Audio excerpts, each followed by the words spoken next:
Si les parece bien, voy a compartir la pantalla para presentar mi ponencia de hoy.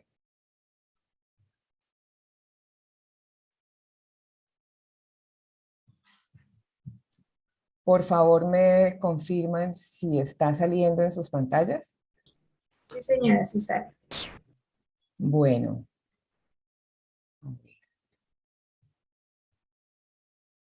Bien.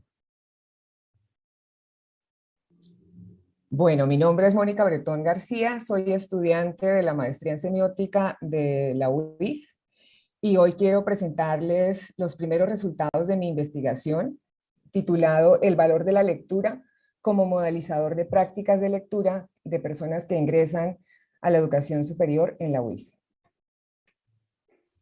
Esta investigación se enmarca en el macroproyecto de investigación-acción, modelo de evaluación formativa de lectura académica para inicio de la educación superior en la UIS, desarrollado por el Grupo de Investigación, Cultura y Narración en Colombia.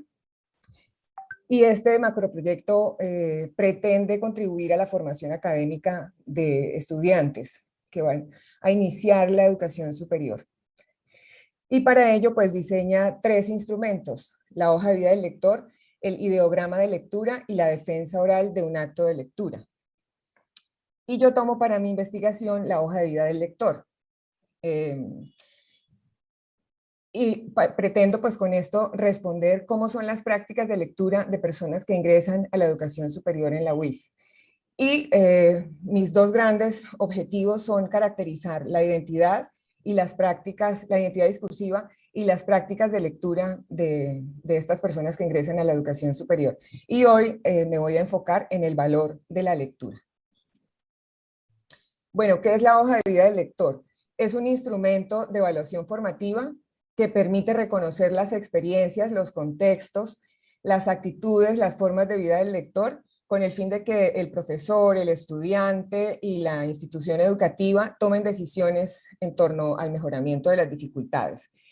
Este instrumento, este cuestionario, está conformado por 79 preguntas de tipo abierto y cerrado y está estructurado en 6 categorías que ustedes pueden ver en pantalla.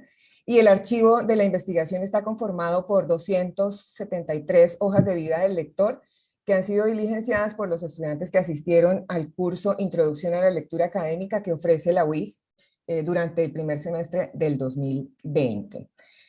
En pantalla ustedes pueden ver un fragmento de un enunciado de la hoja de vida del lector para que se hagan una idea del contenido y de la forma.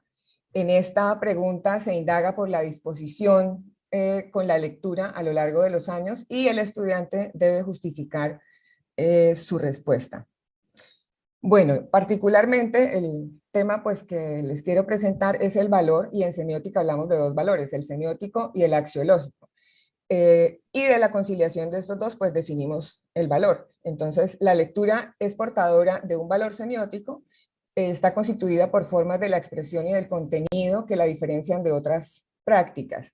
Y también es portadora de un valor axiológico, de un sentido que orienta la práctica de lectura.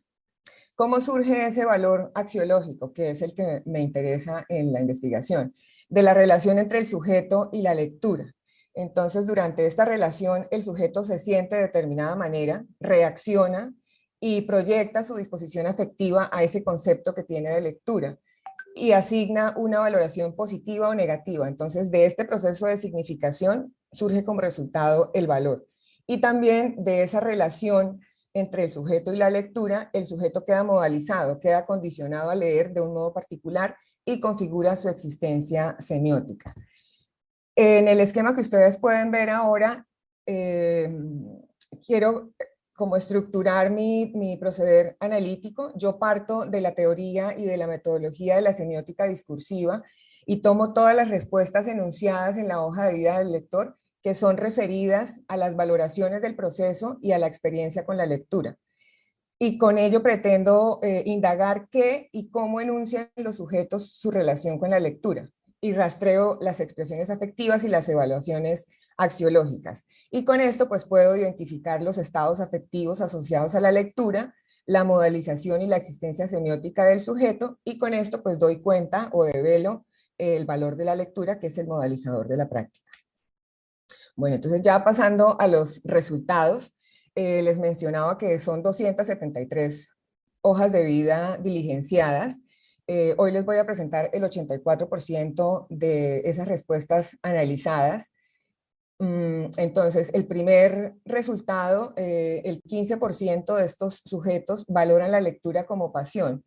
Esta relación con la lectura es de una duración firme, es estable, se ha mantenido constante a lo largo del tiempo, entonces puede definirse como una inclinación, un deseo, un querer constante y característico del individuo, quien se inclina a o es llevado por una propensión natural y permanente. Esto se puede evidenciar en este enunciado. Todo lo que esté resaltado en rojo son los enunciados producidos por los sujetos. Siempre me ha gustado bastante la lectura.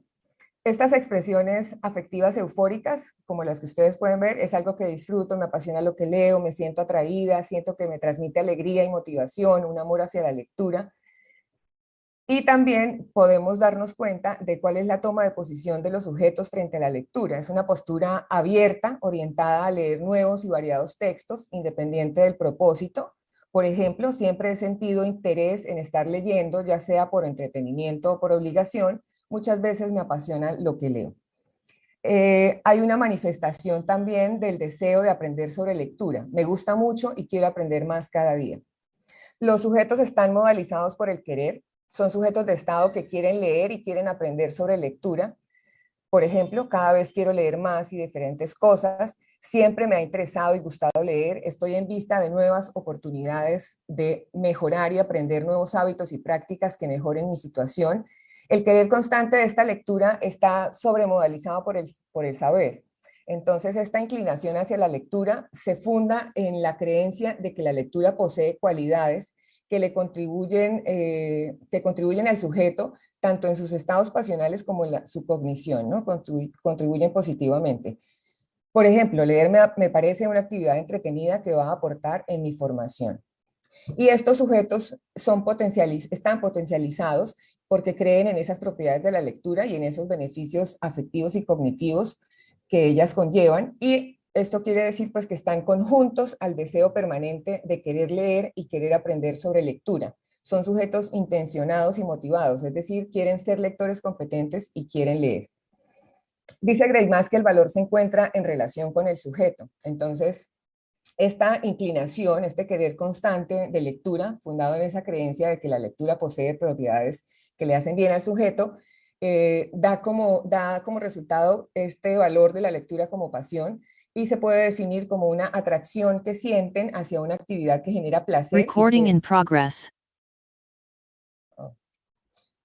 Un momento. A ver. No puedo ver mi pantalla. Bueno, es una atracción que sienten hacia una actividad que les genera placer, produce estados afectivos eufóricos. No puedo ver mi pantalla. Perdón un momento. Ya. Y la relación permanente en el tiempo, ellos experimentan la lectura como un apetito de algo o afición vehemente a ello. Y están movilizados a leer de forma voluntaria y a propiciar situaciones frecuentes de lectura. Por ejemplo, uno enuncia, lo hago voluntariamente y me tomo el tiempo y el espacio para hacerlo y me gusta hacerlo. Esta pasión de lectura es un valor existencial por tres razones. Una, los sujetos proyectan sobre la lectura todas las pulsiones de una auténtica pasión estética y estésica. Experimentan placer en la experiencia misma de la lectura, independientemente del tema, del género textual y del propósito de lectura.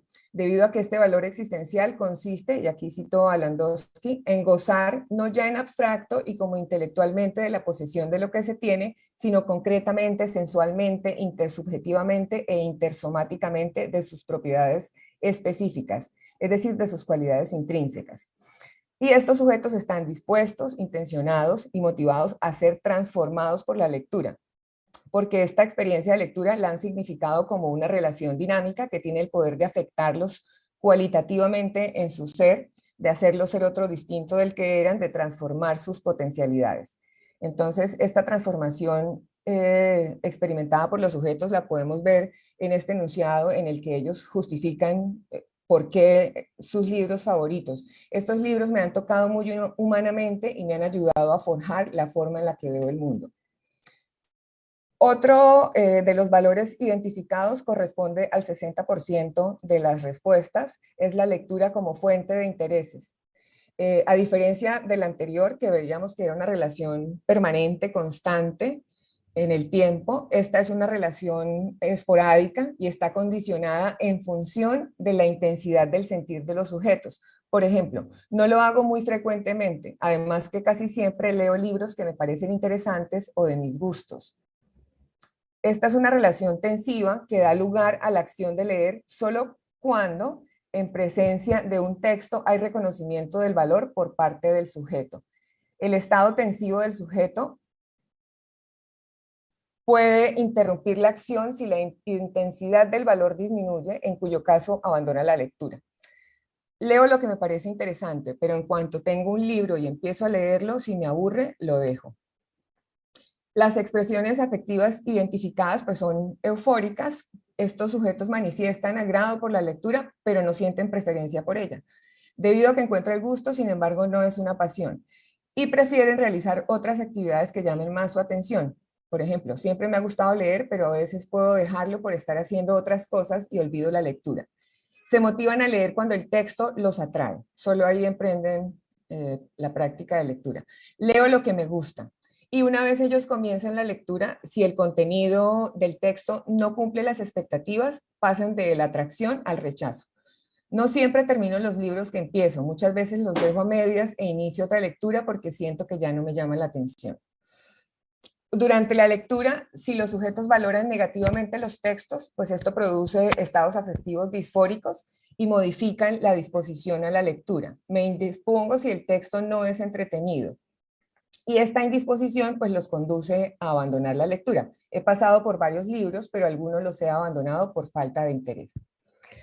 Bien, la toma de posición de estos sujetos es de carácter selectivo.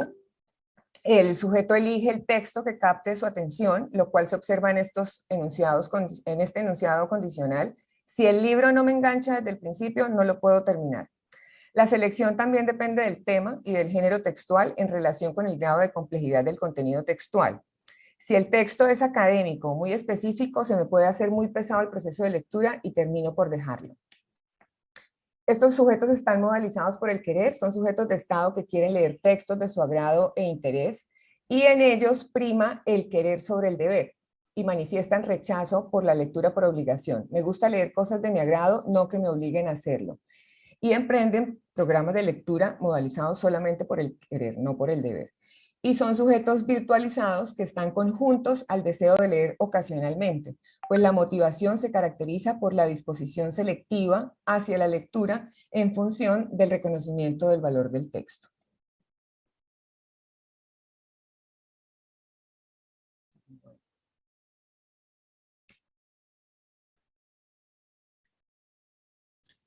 La valoración de esta lectura como fuente de intereses se entiende como un provecho, una utilidad, una ganancia en función del beneficio pasional que obtiene el sujeto.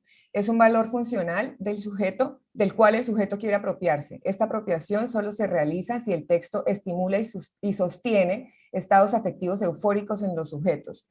Y la posesión de este valor implica un cambio factual. Veíamos que en el anterior valor los sujetos se sentían transformados en su ser por la lectura. Estos no, es un cambio factual porque los sujetos permanecen siempre fundamentalmente, existencialmente idénticos a sí mismos. Ellos experimentan es una reacción momentánea, ¿no? Es afectiva momentánea.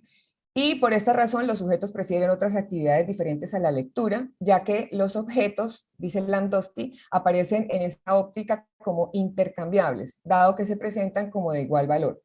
Y el valor que modaliza las acciones de estos sujetos, perdón.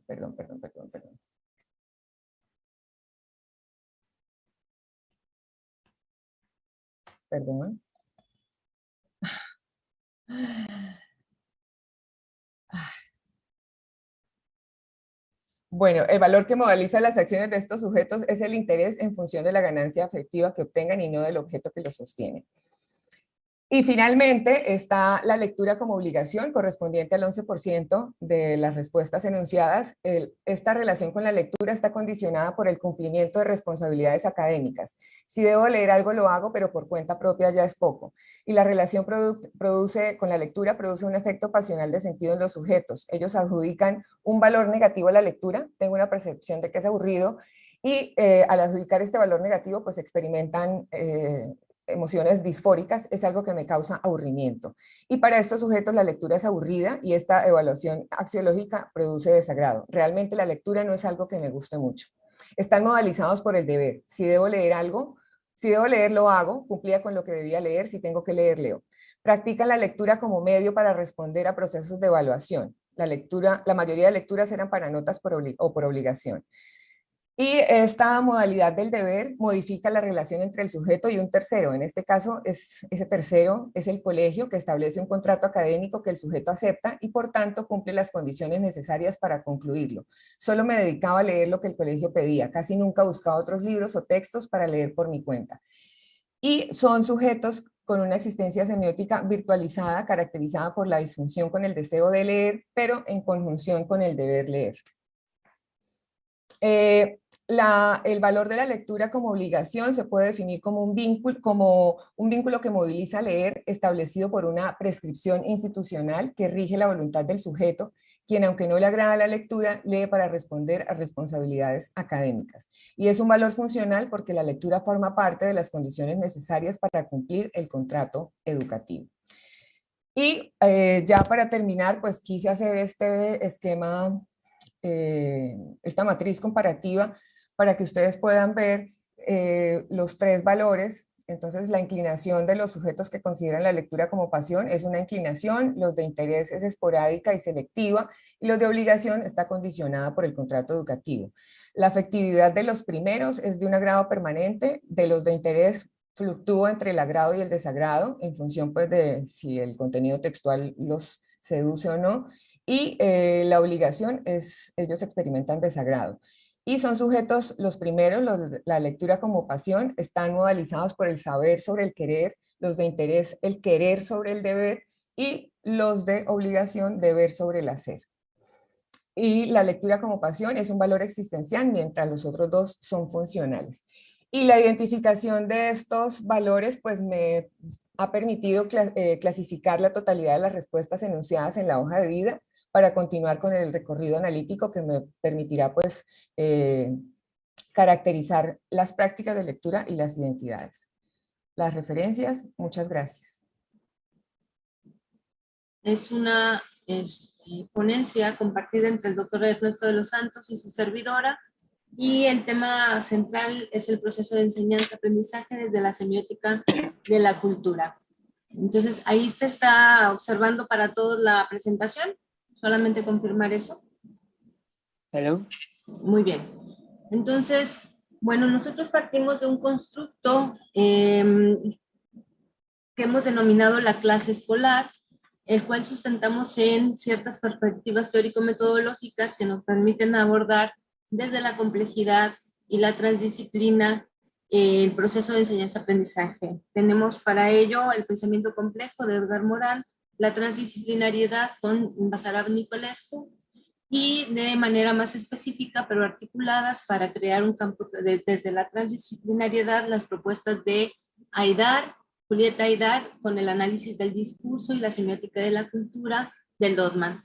En estos campos obviamente se desprenden propuestas de análisis, propuestas de trabajo, sin dejar de señalar que también hay presupuestos teórico-metodológicos desde el campo de la pedagogía, la didáctica, para el análisis del proceso de enseñanza-aprendizaje. Desde la semiótica de la cultura señalamos que en la semiosfera de la cultura se entretejen diversas prácticas sociales específicas que a su vez producen prácticas semiótico-discursivas con sus peculiaridades. Tenemos que, siguiendo a Lodman, podemos decir que la semiosfera de la social es un espacio donde interaccionan diversas esferas de menor amplitud. Entre ellas podemos encontrar la economía, la política y obviamente la cuestión del orden educativo, la semiosfera educativa y así mismo en ella, con otras semiosferas, encontramos la clase escolar.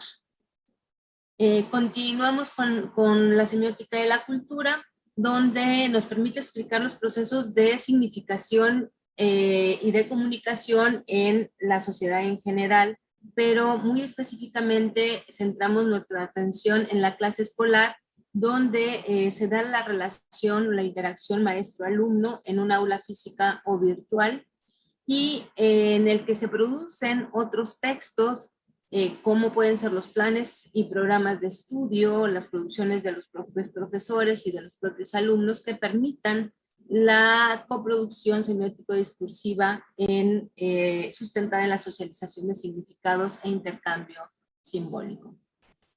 La clase escolar en particular, sea de cualquier nivel y de cualquier disciplina o materia o asignatura que se aborde, la concebimos como un sistema complejo, abierto, y la caracterizamos como un espacio social que se comporta como una semiosfera que se inscribe en el sistema relacional de los signos y constituye un texto complejo. Es un sistema semiótico que produce nueva información en cada uno de los participantes y además incide en las identidades de los que ahí participan, que han de transformarse a la luz de las nuevas condiciones de la interacción en educación, donde el ciberespacio-tiempo adquiere un estatus de necesidad en el nuevo nivel de realidad de los sistemas educativos en general y la práctica docente en particular. Esto toda vez que la pandemia pues, nos ha orillado a trabajar en el sistema virtual en todo el mundo. Entonces, aquí tenemos un esquema que hemos construido solamente para situar la semiosfera de la clase escolar, en donde se desarrolla la práctica docente y que de manera teórica, bueno, se ha establecido el aprendizaje significativo como uno de los ejes centrales de esta semiosfera. La hemos caracterizado como un sistema singular porque puede haber otras esferas, semiosferas también llamadas clase escolar, pero con otros sujetos, con otras condiciones específicas. Es un espacio textual constituido por lenguajes y textos diversos, posee un núcleo duro de significación, que se genera al interior de la propia semiosfera, así como conocimientos y prácticas que circulan en los márgenes. Situar estas características requiere adentrarse en el contexto para poder describir cómo es que se presentan y cómo funcionan. Es singular y coexiste con otras semiosferas y se caracteriza por lo imprevisible. Como en toda semiosfera, posee una frontera que está marcada con línea punteada y lo podemos observar también en el profesor, en el alumno, la semiosfera de la clase escolar, considerando todos estos como un texto y por lo tanto en contacto permanente con otras semiosferas. En la frontera actúa como un filtro bilingüe, como ustedes saben, para traducir aquello que es a lo semiótico, del espacio semiótico en cuestión. Es decir, lo que no es parte de la semiosfera, pero que puede llegar a serlo a partir de los procesos de traducción. Tenemos que es un dispositivo pensante en tanto que la circulación de información y su apropiación por parte de quienes participan y de la clase escolar permite la comunicación y la producción de nueva información. Aquí encontramos que, bueno, los profesores y los alumnos ambos son parte activa de este proceso de enseñanza-aprendizaje y no solamente es que el profesor lleva aquello de la cultura que es valioso para la cultura para que sea apropiado por el estudiante. También el estudiante, al estar en contacto con esa cultura, establecerá procesos de interacción y sus formas de interacción muy particulares para incorporarse a este proceso. Entonces, aquí tenemos nada más que condensa la memoria de la cultura, es un espacio interactivo, tiene un carácter histórico y en él se dan los procesos de traducción. En los procesos de enseñanza-aprendizaje consiste en incorporar los contenidos culturales que forman parte del núcleo duro de la cultura y los periféricos para su transmisión. Los contenidos seleccionados para su conservación, es decir, aquellos valiosos para la cultura, se encuentran plasmados en estos textos de los planes y programas de estudio, y el profesor es portador y traductor de los mismos. Vamos a encontrar que con las propuestas de Magariños recuperamos que el proceso de enseñanza-aprendizaje consiste en un proceso de traducción-producción. El profesor es un traductor, productor, y su tarea consiste en la transformación semiótica de los saberes, procesos y prácticas de las diferentes disciplinas en contenidos escolares o académicos, es decir, enseñables, es decir, se escolarizan y se someten a un proceso complejo desde la planeación didáctica hasta la implementación y la interacción que se da en el proceso áulico. A este proceso se le llama transposición didáctica, transformación didáctica o integración didáctica.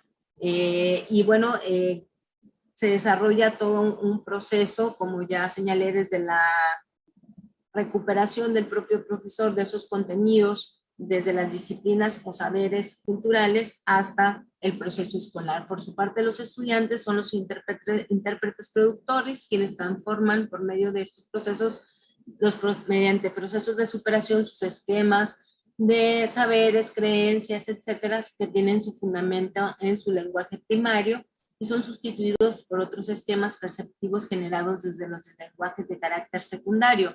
Este proceso obviamente está en elaboración por parte del docente. ¿Sí? Los conocimientos previos de los alumnos son el punto de partida para la labor de traducción e interpretación del profesor y de los alumnos respectivamente, como lo veremos más adelante.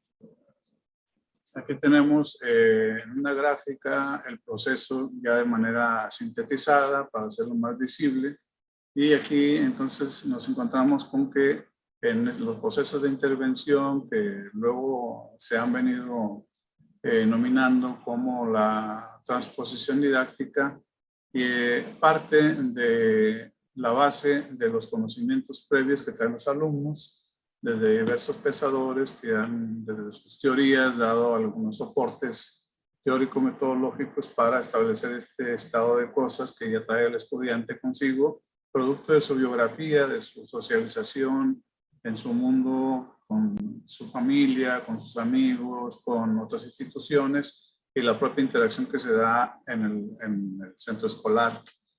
Esto implica que trae algunas creencias, que trae algunas tradiciones, que trae algunos conocimientos, y que a partir de aquí se da una especie de potenciación para luego, a partir de ese diagnóstico que el profesor hace, le permite pasar a la planeación, el tratamiento inicial de los contenidos disciplinares. Un poco hacer una especie de traslado de qué es lo que trae el estudiante para ver qué se puede aprovechar desde ahí, y de ahí arrancar para presentar posteriormente, como vamos a ver más adelante, los recursos de materiales y obviamente hablar de los conceptos de cada uno de los elementos que van a ser utilizados en este proceso y que nos van a llevar a la explicación, y precisamente aquí se da la transposición didáctica de lo que el estudiante trae para anclarlo con los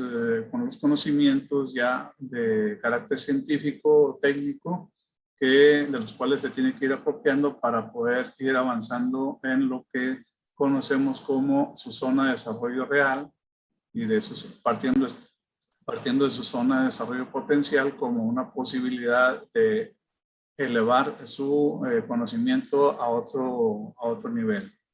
A partir de la interacción comunicativa, entonces, los profesores y los alumnos crean consensos de significado, de conceptualización, y por lo tanto crean nuevos sentidos. Y de aquí, entonces, nosotros vamos a ver que el tratamiento del contenido por parte de los alumnos les lleva a realizar operaciones de construcción de significados, como ya decíamos, a partir, según Magariños, de las fases de atribución, sustitución y superación de aquellos conocimientos de sentido común que ya traían o creencias con las cuales ellos han venido operando en su mundo y que de alguna manera eso les permite avanzar y articular sus conocimientos de una manera ya más sistemática y más acercados al tratamiento científico.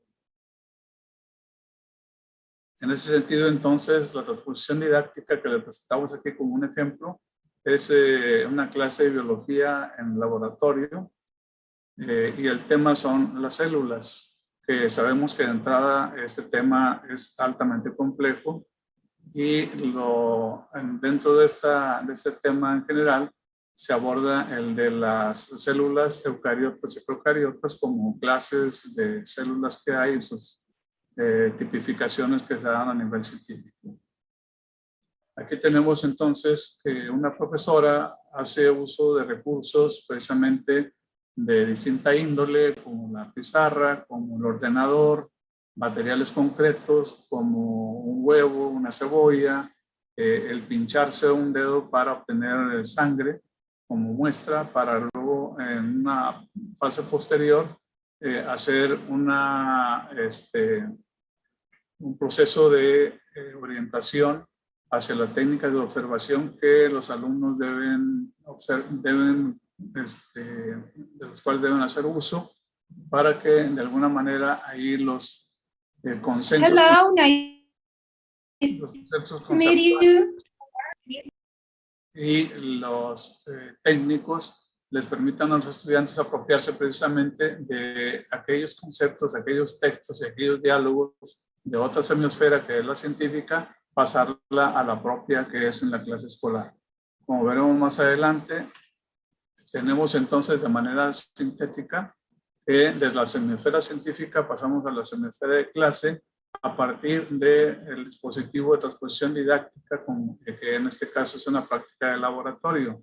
Se sustituyen los significados de los conocimientos previos para pasar a los científicos, así como de las ideas generales que están del sentido común a conceptos científicos, y de una actitud dispersa se pasa a una observación orientada y sistemática a través de las cuales se apropian los estudiantes de nuevos significados y de nuevos sentidos. Finalmente, entonces, como reflexión, tenemos que a través de la producción semiótica discursiva de los docentes y estudiantes se posibilita identificar movimientos que tienen lugar en la semiósfera de la educación y la clase escolar en particular a partir de la práctica docente.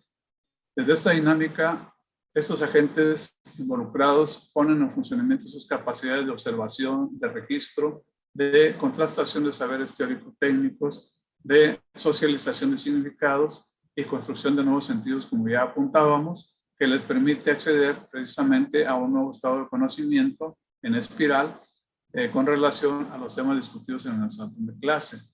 Este estudio, la idea es ampliarlo, profundizarlo y tenemos nosotros que, como perspectiva de estudio, iniciar un proceso de formación e investigación que nos aporte en la formación de profesores para identificar las formas en que los docentes se representan en el universo semiótico de sus estudiantes y su función en la elaboración del proyecto didáctico y su implementación en sus procesos de enseñanza-aprendizaje. Y aquí tenemos finalmente algunas de las referencias teóricas utilizadas para fundamentar nuestro trabajo. Muchas gracias. Muchas gracias. Yo creo que podríamos intentar nuevamente con el profesor Bayou Renouari, a ver si pudo solucionar sus problemas de audio. Ah, pero no lo veo conectado. Hello. Ah, sí, ya lo veo. Hello.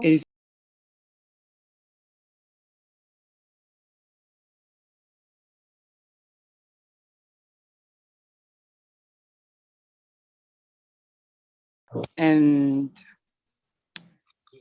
for everyone, You're welcome. This study is semiotic analysis in anti-corruption education module of Corruption Eradication Commission for University in Indonesia. And I present this presentation according to this. The semiotic is the scientific study of science, and the science conveys information. And one of the founders, semiotic field, Charles Sanders Peirce, developed an elaborate of science and science relations. And for this, in this study, I interested in analyzing the sign meaning on image and picture in the anti-corruption education model for university by semiotic analysis. And this model is the effort of Corruption Eradication Commission to fight against corruption phenomena by educating every single element of society in Indonesia.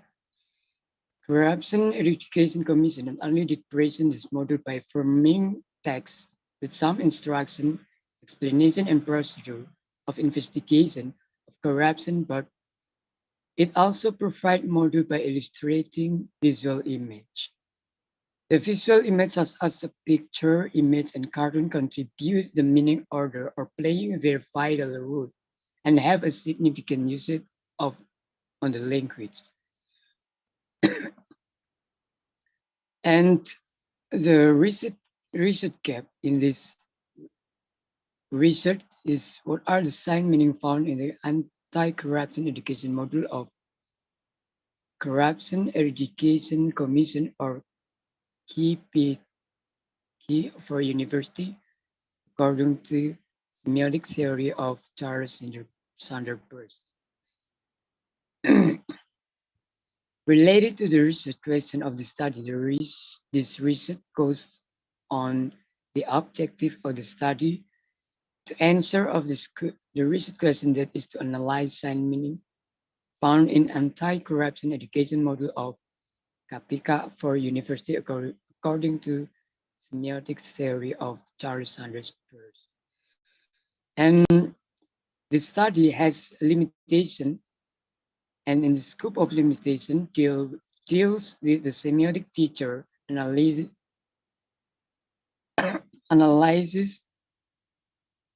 in anti-corruption module that has the significance of study. Theoretically, the study is expected to have impact and contribution in semiotic field, especially Charles Sanders Peirce and education. Practically, the study can enrich the tech researcher, the next researcher scientific knowledge. And I want to jump to my research method.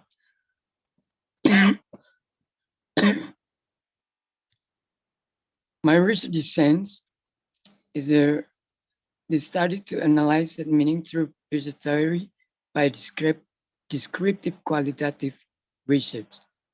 And the data source of this study, visual sign of image in the anti-corruption education module for university. They accessed in the official website of Corruption Eradication Commission of in Indonesia. And the data I collected data by a 6-step, like finding module, reading module in every grade in official website of Eradication Commission of Corruption Eradication Commission in Indonesia. And I selecting appropriate data for a university that has the explanation and investigation or a reporting case in a government, and first sorting the primary data. All of this data have 25 visual images in this module, but I selected 7 data because of 2 reasons. The first reason is all of 7 data has the main message of education and anti-corruption module. And in the data finding of semiotic analysis and anti-corruption education module of Corruption Eradication Commission for University, the first data I found five feature of semiotic, like a group of people, and the one that's creating in front of the group of people a sack of rice, and the logistic company logo, and something handed by a group of people that are card and money. And for the the representation of this data, a group of people snatching away and handing something over the ones creating in the higher place and giving a sack of rice that is from the company. This datum was obtained in page 24 of the Anti-Corruption Education Module for University. And this picture on the chapter definition of corruption, this picture shows the crowd people snatching away from the ones creating and giving a sack of rice. The researcher tried to describe based on the triadic theory of Peirce. The visible sign is icon. There are 3 icons in the picture. The first is a group of people handing a card over and snatching away, and the second is the one among the people creating in a higher place from the other, and the third, card and money. These objects as icon are mode in which the signifier that is taken after with the other sign, and they are similar in some of their qualities. The qualities of its object are similar with the human being who have the activity as like as the sign appear. The quality of in this picture is the card or money handed on by the people. The representation in this datum is the people who get something, and the ones created in front of the card people handing card over get a sack of rice. And the analysis of semiotic from this datum has 5 substitutes, being the sign representation. For another thing, to decode a concept about the sign, and in another point of view, the representation is a concept received by the sign, or it can be used a function of sign. Moreover, the interpreter of this picture is the sign of the activity, a sack of Poor Rice Society program that had by state logistic company of the government. And the analysis of the sign meaning encompassed by the picture in the anti-corruption education module for university. The picture consisting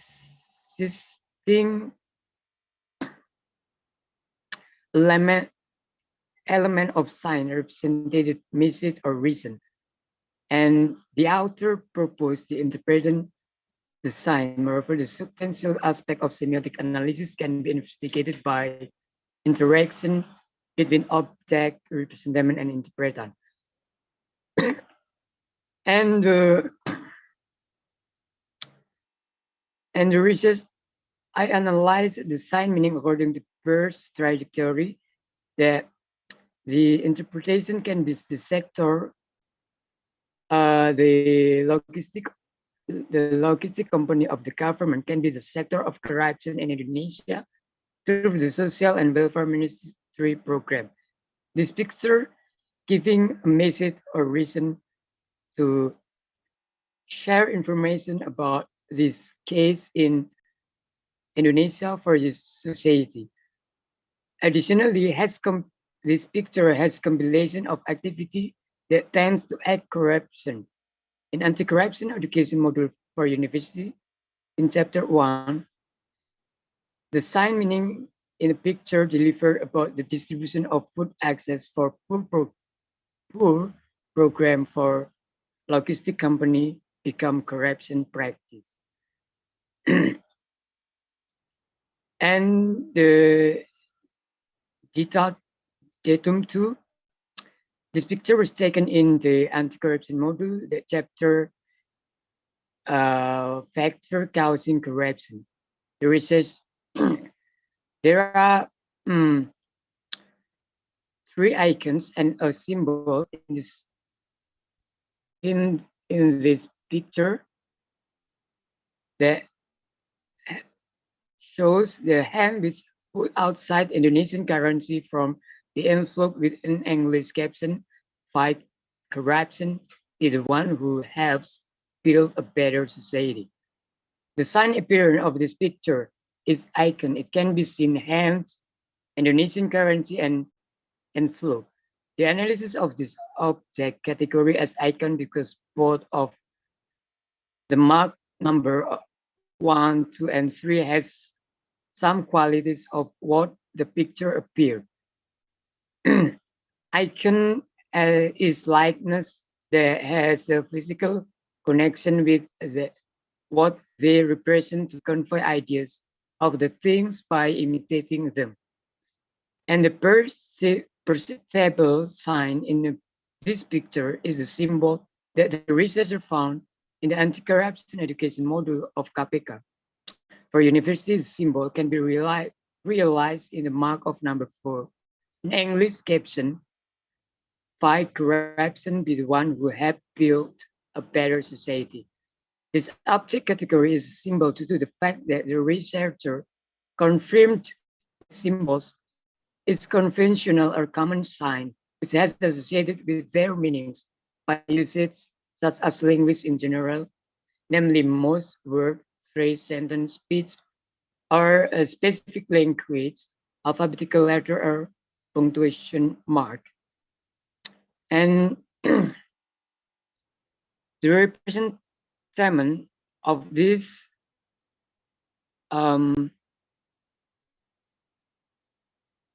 okay, 5 minutes ago, I want to jump in the and in a crucial thing I want to share from this data is the datum 6. The datum of this is of anti-corruption module. This picture based on the datum I notice the classification of sign from Charles Sanders Peirce, the category of which assists to find representation. And this datum has the meaning, how the author deliver the meaning of this picture about the impact of a corruption case. And the datum 7, this is grabbed in the chapter collaboration movement and international instrument to eradication corruption. Based on this picture, the datum 7 shows the angle of picture that is separated from the horizontal line. The left one is the scale of judgment, and the strike and right side is someone who gives the money.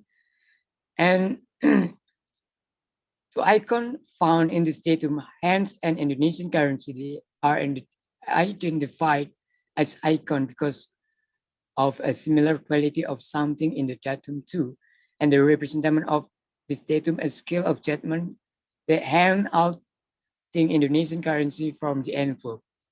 The significant interpretation is giving a law instrument to the corruption in Indonesia. The interpretation is the realization of relating between the object and the representation. And to conclude this, this research show that there are different meaning of the 7 data from each chapter, and the researcher found the same meaning in the datum 2 and the datum 7 that symbolize the bribery. The bribery is represented by a combination of sign, and this is the most cases of corruption in Indonesia. There are the money envelope in their hands that wanted implayed by our author.